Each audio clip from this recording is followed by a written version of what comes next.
নমস্কার, hello everyone, আমি চন্দনা। আমার ডেইলি ছোট্ট একটা নিউ ব্লগে তোমাদের সবাইকে ওয়েলকাম। মঙ্গলবার থেকে ডিউটি যাওয়ার জন্য সিদ্ধান্ত নিলাম, কারণ আগে দুদিন একটু শরীর খারাপের জন্য অফ রেখেছিলাম। তো সকাল সকাল উঠে গেছি। কালকে বাবা কিছু সবজি পাঠিয়েছিল। সবজির মধ্যে এই কচু, এগুলো সব বাড়ির টাটকা জিনিস। তো এইগুলোর মধ্যে না এই ঘ্যাটকোলটা আমার খুবই ফেভারিট। তো তার জন্যই না বাবা পাঠিয়ে দিয়েছে। মা বেঁচে থাকাকালীন মাই পাঠাতো। মা যেহেতু বেঁচে নেই, ওই জন্য বাবাই যে পারে, যেটুকু চেষ্টা করে পারে, পাঠিয়ে দেয়।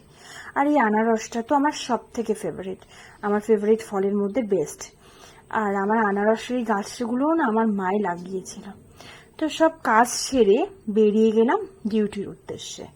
আমার বাড়ির সামনের রাস্তাটা দেখছো, এপাশে একটা পুকুর, ওপাশে একটা পুকুর, মধ্যিখান দিয়ে এরকম রাস্তা। আমাদের এখানের পরিবেশটা খুব সুন্দর এবং শান্ত। পুরো রাস্তার ধারে আমার বাড়িটা না, একটু বাড়িটা রাস্তার থেকে একটু ভেতরে সামান্য, কিন্তু শান্ত পরিবেশ। তো আজকে একটু দেরিও হয়ে গেছে, তাও অতটা চাপের ছিল না। আমি একটা ফিল্ড ওয়ার্ক জব করি। তো সেই ফিল্ড ওয়ার্ক জবে আমার মাঝে মাঝে ট্রেন লাইনও যেতে হয়। যেহেতু হাবড়ার মধ্যেই আছে, সেহেতু অত তাড়াও ছিল না, কিন্তু দেরি হয়ে গেছিল। তো রাস্তায় আসার সাথে সাথে না অটোটাও পেয়ে গেলাম। তো অটোটা পেয়ে গেলাম বলে একটু স্বস্তি লাগলো যে একটু তাড়াতাড়ি পৌঁছাতে পারবো।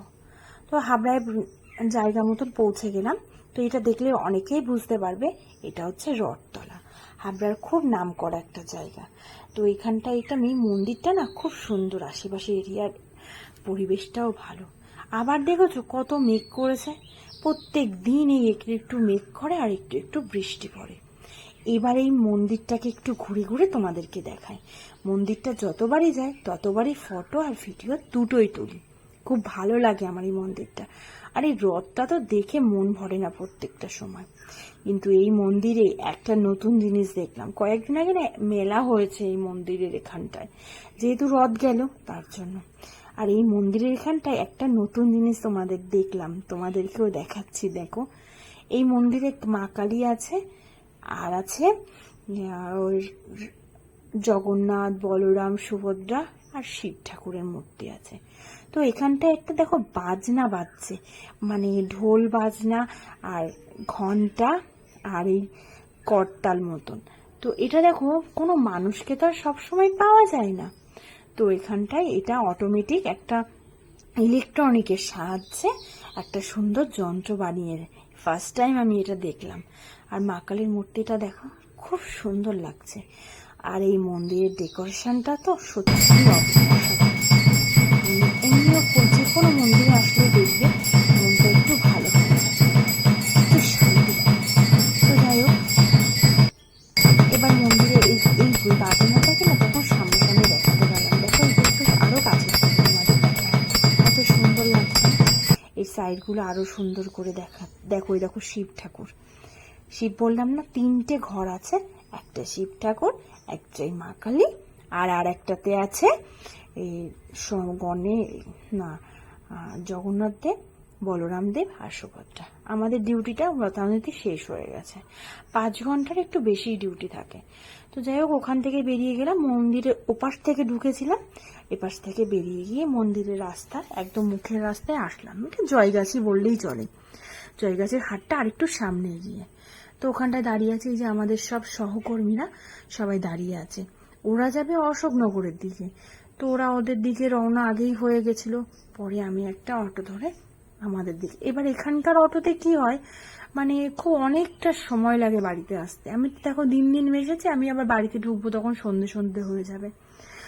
তো এখানটা অটোগুলো স্ট্যান্ডে গিয়ে, মানে এপাশে একটা স্ট্যান্ড জয়গাছির এখানে, আবার ওপাশে একটা স্ট্যান্ড।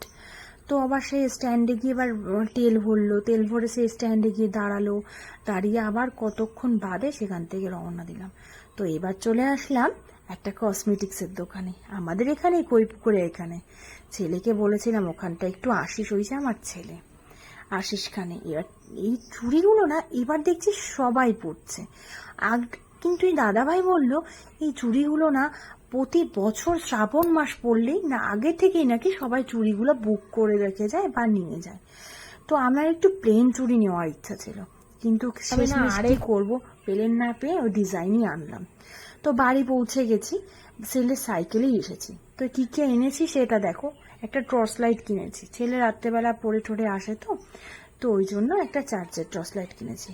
আর দেখো চুড়িটা, কি করব শেষমেশ এই চুড়িটাই নিতে হলো। আমার আবার একটু প্লেন জিনিস পছন্দ, তো এই পেলে না নিতে পারলাম না। তো দেখো এটা 2 ডজন নিয়ে এসেছি। বলা যায় না, আমি আবার খুব শান্ত তো। এই একটা নোয়া নিয়েছি, এই একটা শাখা। ভাবলাম কি একটু নতুনত্ব জিনিস দিয়েই পড়ি। সোনা থাকলেও না সবসময় দেখবে নতুনত্ব জিনিস দিয়ে পড়ার একটা ইচ্ছা করে। তো সন্ধ্যের পরপরই না বসে গেলাম গোটাকাটা করতে। সকালবেলা বললাম না বাবা এত কিছু দিয়েছে, সেগুলো তো রান্না করতে হবে, নয়তো নষ্ট হয়ে যাবে। তো এই তরকারি সবজিগুলো কোটা শুরু করে দিলাম। ফার্স্টে না কচু শাকটা কোটে নিলাম, তারপরে আমার বর আর কি নিয়ে এসেছিল বাঁধাকপি, সেই বাঁধাকপিটাও কুটে রাখলাম রাত্রেবেলা, নইলে সকালবেলা ট্রেন ধরবো, ওইভাবে তাড়াহুড়া করে হয়ও না। বাঁধাকপিটা না আমি সত্যিই সুন্দর কোচাই, খুব কুচিয়ে কুচি করে কুচিয়ে নিই। এবার দেখো আমার হাতটা কেমন লাগছে, এটা পরে ভালো লাগছে না? আমি ফার্স্ট টাইম ভিডিও করছি। আমার ভিডিও যদি তোমাদের ভালো লাগে একটা লাইক কমেন্টস করো। ধন্যবাদ।